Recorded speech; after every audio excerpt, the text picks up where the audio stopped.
मूकं करोति वाचालं पंगुं लंघयते गिरिं यत्कृपातमहं वन्दे परमानंदमाधवम्। आइए सुनते हैं कथा भक्त का प्रेम। एक संत बरसाना में रहते थे। हर दिन वे सुबह उठकर यमुना जी में स्नान करके किशोरी जी के दर्शन करने जाया करते थे। यह नियम हर रोज़ का था।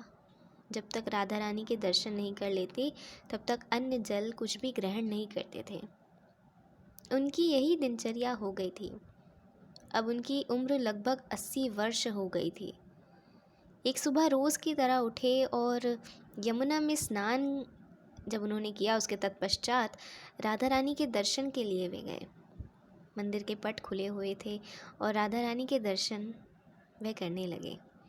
तभी अचानक दर्शन करते हुए संत के मन में भाव आया कि मुझे राधा रानी के मंदिर आते आते आज 80 वर्ष हो गए, लेकिन मैंने आज तक राधा रानी को कोई भी वस्त्र भेंट नहीं किया। लोग राधा रानी के लिए क्या क्या नहीं लाते हैं। कोई नारियल लाता है, कोई चुनरी लाता है, कोई चूड़ी लाता है, कोई बिंदी लाता है, कोई साड़ी लाता है, कोई लहंगा चुन्नी लाता है, परंतु मैंने तो आज तक उन्हें कुछ भी नहीं चढ़ाया है। संत जी के मन में ये विचार आया, जब सभी मेरी राधा रानी के लिए कुछ ना कुछ लाते हैं तो क्यों ना मैं भी अपनी राधा रानी के लिए कुछ लेकर आऊं। लेकिन ऐसा क्या लाऊं कि मेरी राधा रानी प्रसन्न हो जाए। यही सोचते सोचते संत जी अपनी कुटिया में आ पहुँचे, परंतु उनके मन में वही चलता रहा कि मैं क्या दूं। वे सारी रात सोचते रहे। सोचते सोचते सुबह हो गई। सुबह उठकर स्नान किया और उस दिन उन्होंने अपनी कुटिया में ही राधा रानी के दर्शन तथा पूजन किए। पूजन अर्चन के बाद वह बाज़ार में जा पहुँचे। वहाँ जाकर उन्होंने सबसे सुंदर वाला लहंगा चुनरी का कपड़ा लिया और अपनी कुटिया में आ गए और उसे खुद सिलने का सोचकर अपने ही हाथों से लहंगा चुनरी को सिलने लगे। उन्होंने उन कपड़ों में सुंदर से सुंदर गोटा लगाकर जब उन वस्त्रों को पूरी तरह से तैयार कर लिया तो मन ही मन सोचा कि इस लहंगा चुनरी को जब मैं अपनी किशोरी जी को पहनाऊंगा तो वह बहुत ही सुंदर लगेंगी। ऐसा सोचकर संत मन ही मन भाव विभोर हो मुस्कुराने लगे। अगले दिन संत जी उस लहंगा चुनरी को ले राधा रानी के मंदिर की ओर चल दिए। वे मंदिर की सीढ़ियाँ चढ़ने के साथ साथ अपने मन में सोच रहे थे, आज मैं अपने हाथों से बनी हुई पोशाक अपनी राधा रानी को पहनाऊंगा। इस पोशाक में मेरी किशोरी जी बड़ी सुंदर दिखेंगी। सीढ़ियाँ चढ़ते हुए अचानक एक बरसाना की आई छोटी सी लड़की वहाँ आई और बाबा जी से कहने लगी, बाबा आज तो तुम बहुत खुश लग रहे हो, क्या बात है, हमें भी बताओ, बताओ ना बाबा। तो बाबा बोले, लाली आज मैं इसलिए खुश हूँ क्योंकि आज मैंने अपने हाथों से राधा रानी के लिए लहंगा चुनरी बनाई है। इन वस्त्रों को मैं राधा रानी जी को पहनाऊँगा और इन्हें पहनकर मेरी राधा रानी बहुत सुंदर दिखेंगी, बहुत भली दिखेंगी। तब उस छोटी सी लड़की ने कहा, बाबा मुझे भी तो दिखाओ, आपने कैसा लहंगा चुनरी बनाई है। तब बाबा ने उसे वह वस्त्र खोलकर दिखाए।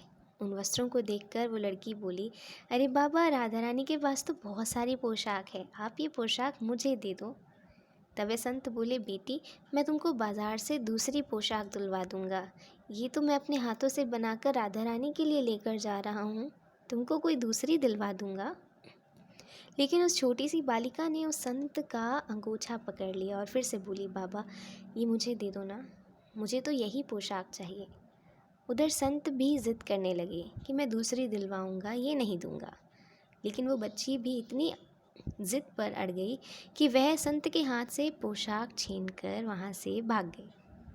अब तो बाबा को बहुत ही दुख हुआ। वे सोचने लगे कि मैंने आज तक राधा रानी को कुछ नहीं चढ़ाया और आज पहली बार लेकर आया तो लाली लेकर भाग गई। मेरा तो भाग्य ही खराब है, अब क्या करूँगा। ये सोचकर संत उन्हीं सीढ़ियों पर बैठकर रोने लगे। इतने में कुछ संत वहाँ आए और उन्होंने पूछा, क्या बात है बाबा, आप क्यों रो रहे हैं। उनके पूछने पर बाबा ने उन संतों को पूरी बात बताई। तब उन संतों ने बाबा को समझाया और कहने लगे, बाबा आप दुखी मत हो, कल दूसरी पोशाक बनाकर राधा रानी को पहना देना। अब चलो चलकर राधा रानी के दर्शन कर लेते हैं। संतों के समझाने पर बाबा का मन थोड़ा हल्का हो गया और संतों के साथ वे राधा रानी के दर्शन को चल दिए।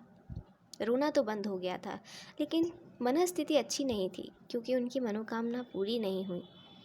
फिर भी अनमने मन से राधा रानी के दर्शन करने जा रहे थे, परंतु मन में यही चल रहा था, ये लगता है किशोरी जी की इच्छा नहीं थी। शायद किशोरी जी मेरे हाथ से बनी पोशाक पहनना ही नहीं चाहती थी। यही वह सोचकर संत जी बड़े दुखी हो रहे थे। इसी उधेड़ बुन में वह मंदिर जा पहुँचे।